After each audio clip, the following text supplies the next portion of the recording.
Well, I think first of all you have to think about the history of other groups' assimilations as well.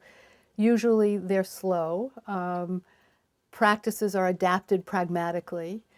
You have to begin by defining the population as assimilable, and it's unclear to me that Muslim, Arab, North, West Africans are considered ultimately assimilable. I mean, I think I have something in my book in the Politics of the Veil. There's a moment when a friend of mine who was opposed to the headscarf ban was talking to a quite famous Jewish politician and said to her, you know, this is terrible. And this woman said to my friend, well, you know, these people are inassimilable. And my friend said, well, that's what they used to say about the Jews. And this woman was just outraged and horrified. But historically, it's true.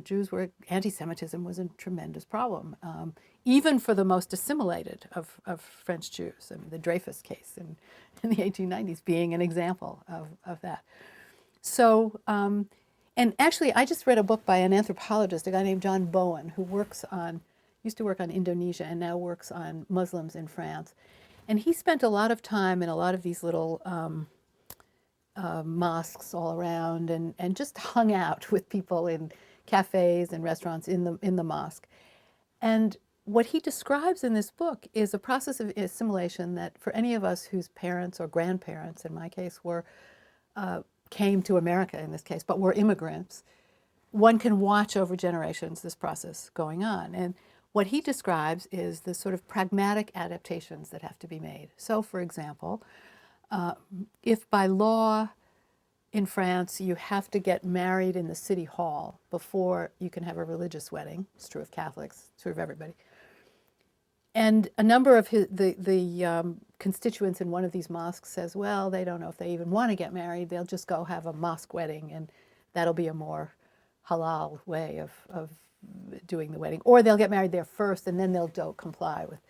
And the imam says, well, you know, you could do that if you want to, but since there are no Sharia courts in France, if anyone wants to get a divorce, and he says this to the women particularly, if you want to get a divorce, you will have no recourse to a Sharia court. There will be no one to judge your situation. If you don't have a civil marriage, you won't be able to get a divorce. And so you're going to be stuck in a very difficult sort of situation. Of course, I'm not predicting that this will happen to you, but...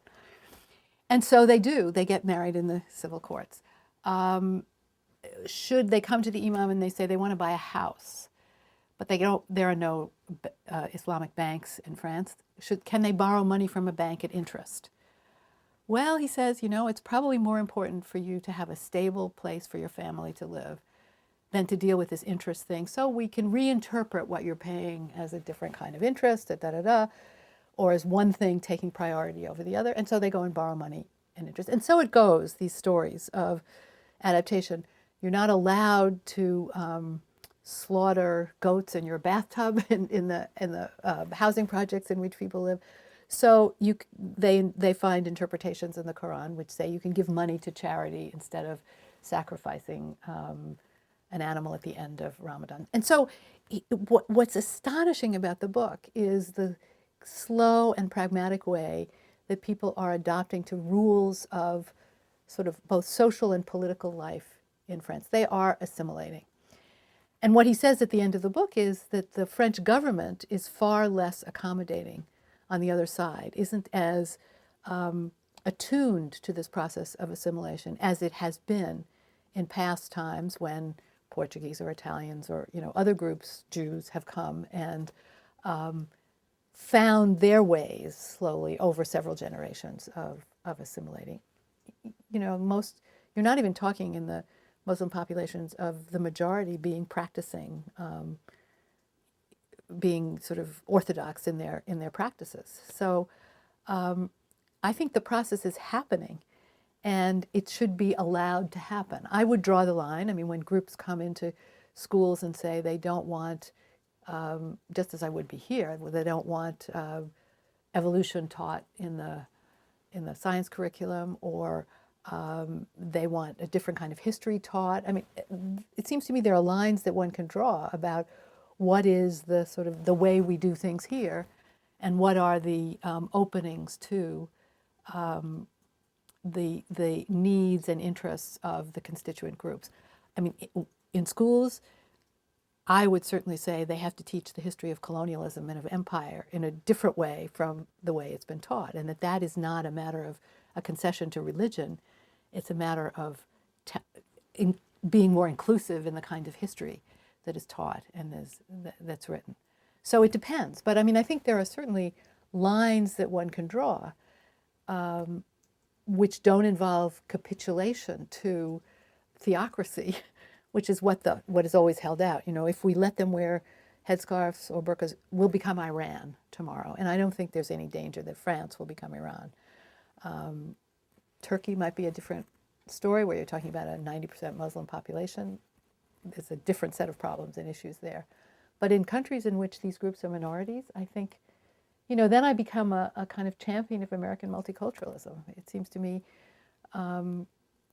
we've done it right in a way.